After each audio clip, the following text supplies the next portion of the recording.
Have you ever stopped to think, like really think, what it would feel like to find your true purpose? That thing you're just meant to do. Or, what if the big prize you're chasing is actually much closer than you imagine? Maybe somewhere you've already looked. Exactly. Today we are doing a deep dive into Paulo Coelho's incredible novel, The Alchemist. It's quite a journey Santiago goes on. It really is.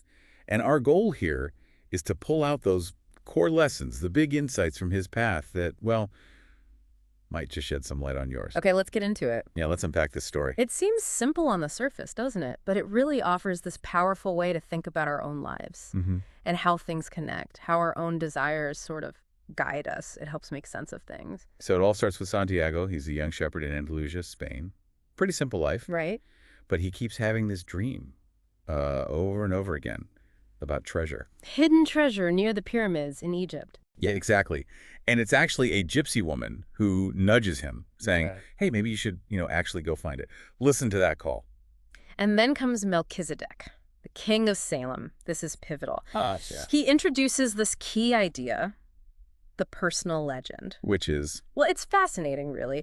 It's the idea that every single person has this unique destiny, this true purpose they're meant to fulfill. Like your reason for being here? Precisely. It's not about finding yourself so much as becoming who you were always meant to be. Okay, so Santiago takes the plunge, Right. sells his sheep, heads off. Only to get to Tangier in Morocco and boom. It's robbed, loses everything, right at the start. Total disaster. Seems like the end of the road. But, and this is where it gets really interesting, even these huge setbacks become, well, they become part of the past, don't they? Absolutely. He starts working for this crystal merchant. And through that job, it's not just about earning money back. He learns persistence, hard work. And crucially, overcoming that fear of starting again, that fear of change. Yeah, that's huge. And it really highlights one of the book's main themes, doesn't it? The importance of the journey itself. The lessons you pick up along the way, the resilience you build that's just as valuable, maybe more valuable than reaching the final goal. The process itself matters. Right. So after saving up again, he joins a caravan, heading across the desert. A big trek. And on this journey, he meets an Englishman. Who's looking for an alchemist. Yep. And talking to him, Santiago starts learning about something called the soul of the world. This idea that everything, people, animals, rocks, the desert, it's all connected, part of one single living consciousness. This is a pretty profound concept. And it connects to this other idea, the language of the world. How the universe communicates. Kind of, yeah. It's about paying attention to the signs, the omens, those gut feelings or coincidences, like maybe a certain bird always appears or you have a chance encounter. The universe is trying to guide you if you listen. Exactly. If you're tuned in, there's this guiding force available.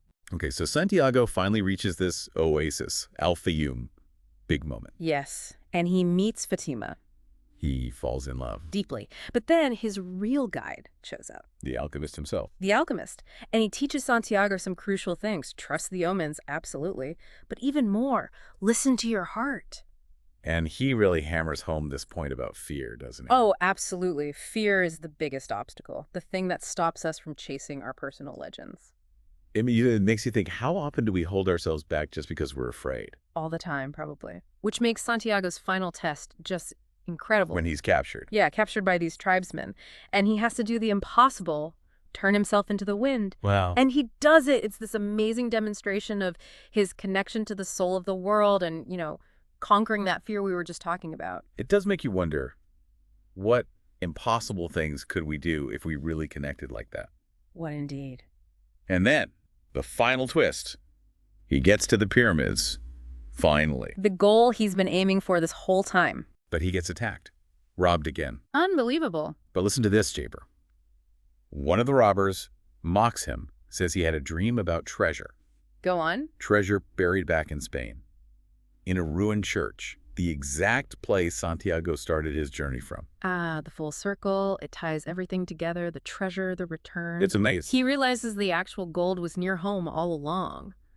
But the real treasure was the journey, the person he became. Exactly. The true fulfillment came from pursuing his personal legend. And love, like Fatima's, doesn't stop you. It actually empowers you to go and then return. He finds the gold, yes, but he's completed his purpose. So wrapping this up, What are the big takeaways for us, you think? Follow your dreams, definitely. Trust the path, even the tough parts. And maybe, just maybe, the treasure you're looking for is closer than you think, found when you look back at where you started, but with new eyes. Right. So here's something to think about. What if the path you're on right now, all the challenges, the detours, the unexpected moments, what if that is already leading you to your own kind of treasure? Perhaps in a place you least expect it. Maybe take a moment to reflect on your own dreams and notice those subtle signs, the language of the world, trying to guide you.